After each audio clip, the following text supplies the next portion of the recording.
Have you ever wondered why some people refuse vaccines, even when they're proven to save lives? This is what we call the anti-vaccine movement, a group of people who strongly oppose vaccines or spread misinformation about them. This movement isn't new. It dates back to the 1800s when smallpox vaccines were first introduced. But recently, it's been growing again, especially with the help of social media, where false claims spread fast. It's important to know that not all vaccines hesitancy is anti-vax. Some people are simply unsure. They have questions or worries about safety, side effects, or new technology. That's very different from those who reject all vaccines and promote false information.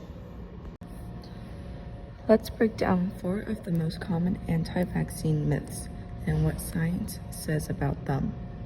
Myth number 1, vaccines cause autism.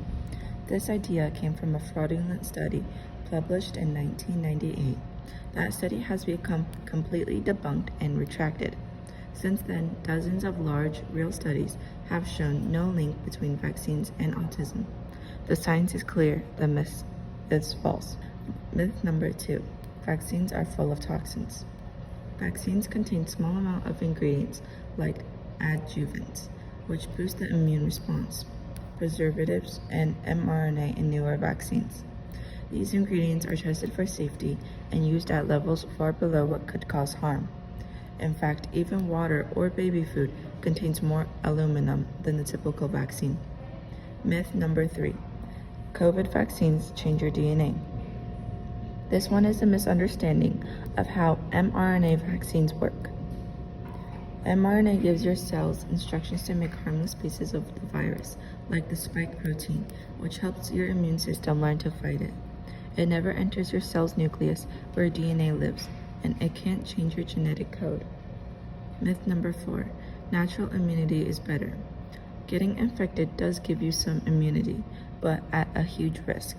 Diseases like COVID, measles, or polio can cause serious illness or even death. Why do vaccines matter so much? Vaccinations are one of the most effective public health tools we have. They save millions of lives and continue to protect us every day. Here are just a few key benefits of vaccination. Protection from preventable diseases. Vaccines introduce weakened or inactive parts of a pathogen to your body. This teaches your immune system to recognize and fight the real thing without making you sick. Thanks to vaccines, we can prevent serious illnesses like measles, mumps, rubella, polio, and many more. Community protection. The more people who are vaccinated, the harder it is for a disease to spread. This protects everyone, especially those who can't get vaccinated themselves. Long-term health benefits. Vaccines reduce the risk of long-term complications from infectious diseases, such as hearing loss from measles or paralysis from polio. So despite these benefits, why do some people still hesitate to get vaccinated, even when the science is solid?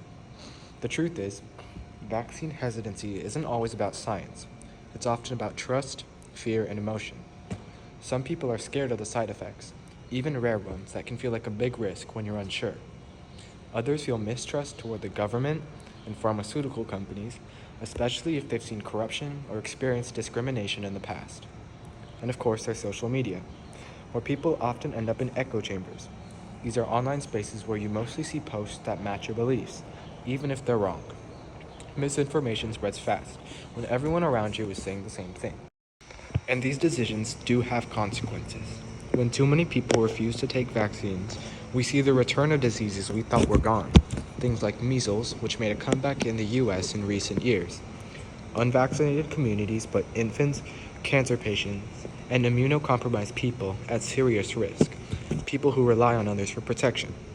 And when herd immunity drops, everyone's risk goes up, even those who are vaccinated. Vaccines don't just protect individuals, they protect entire communities. What is herd immunity? It is when enough people in a community are immune to a disease, either through vaccination or previous infection, that its spread slows down or even stops altogether.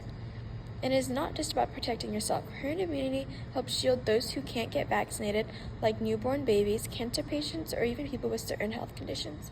Take measles as an example. It is highly contagious, but thanks to widespread vaccination, outbreaks are rare in many parts of the world. But when it comes to COVID-19, things get more complicated. The virus mutates a lot. which makes achieving long-lasting herd immunity harder. It is harder because COVID is constantly changing and mutating, making different versions of the virus. The different versions aren't able to be killed by the vaccine. With less people being immune to the disease, it can spread quickly throughout a community. Let's break down how immunity works. There are two types of immunity, active and passive. Active is when your body builds its own defenses. This can happen in two ways, either by catching the disease and recovering, or by getting vaccinated. In both cases, your immune system creates a memory of the invader, allowing it to produce antibodies if that threat returns. Passive immunity, on the other hand, is borrowed. It comes from receiving antibodies from outside your own body. For example, newborn babies get antibodies from their mother, and people can receive antibody-rich blood products. But because your immune system doesn't create memory, passive immunity only lasts as long as those antibodies stay in your system. So how do people actually become immune? There are two main ways: through vaccination, which safely trains your immune system to recognize the disease, or by getting sick and recovering, which is much riskier and can come with serious complications. Vaccination is the safer, smarter way to build protection for yourself and for your community.